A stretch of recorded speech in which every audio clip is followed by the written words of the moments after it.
Se un capo gallo-romano, un capogallo devoto alla causa di Roma, batte il capo degli irriducibili Galli, diventa capo delle due tribù. E i Galli diventano romani!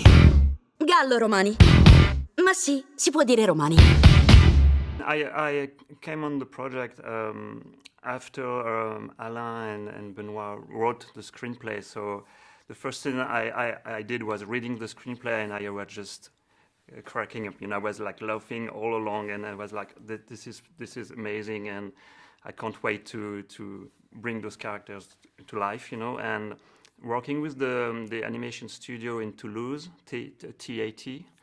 Studio was amazing. We really, our goal was really to pay tribute to those characters and to the work of Uderzo and Goscinny.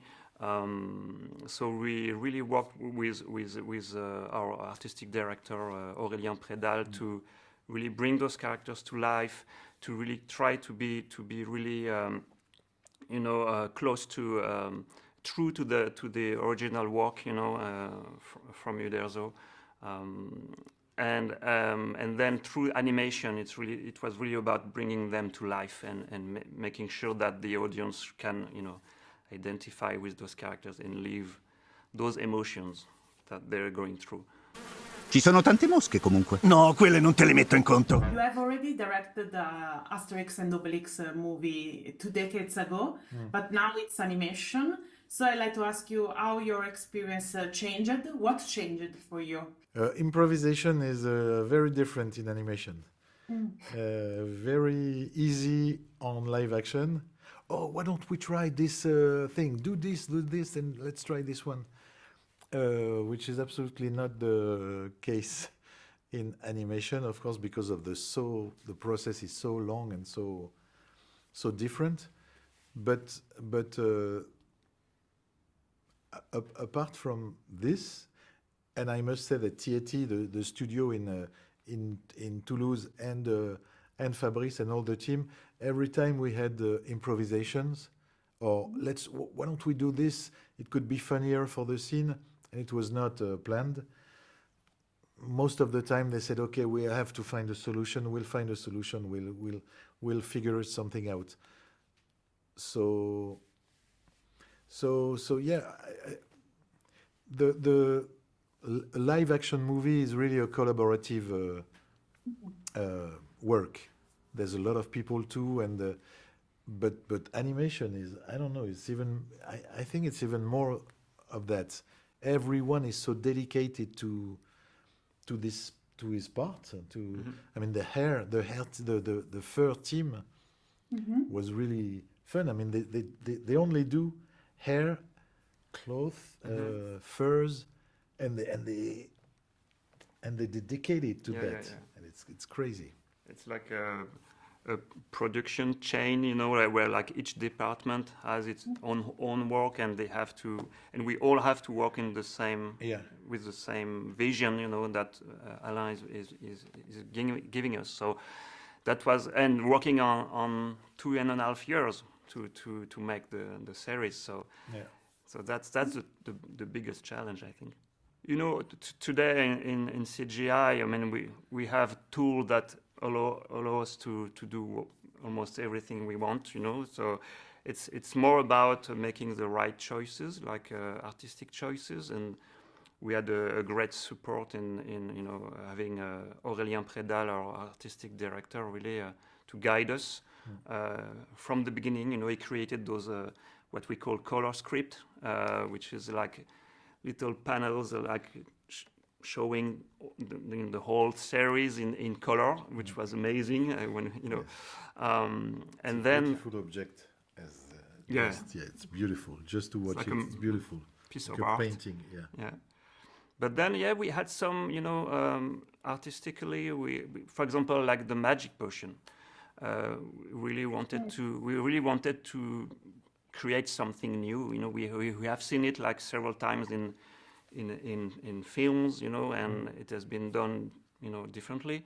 So how we could bring something new, and the idea was to, I think the the seed that Aurélien had was like there's something in the very early comic books where they had like there was a mistake in the printing process. Yes. Where the three colors, were like separated a little bit. Yes. So that was the basis of, we could use that to create the visual of the magic potion. Yeah, so.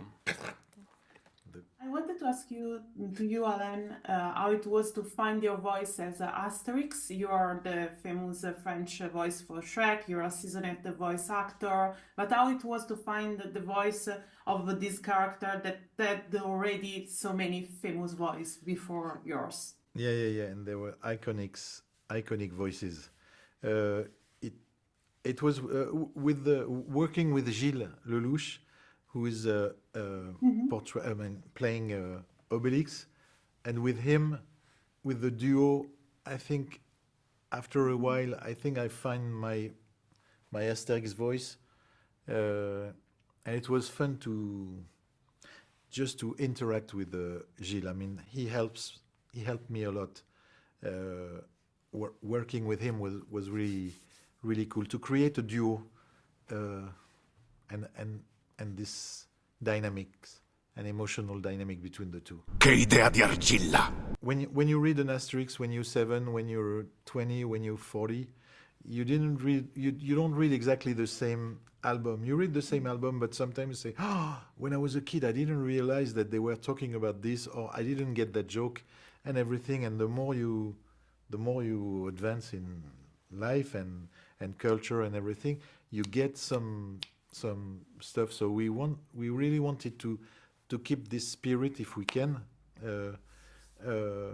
to work on different levels. So the family can see the show, the kids will see something, the adults see maybe something else, but they will reunite it with the same story. But the writing process was really, we were kind of obsessed with this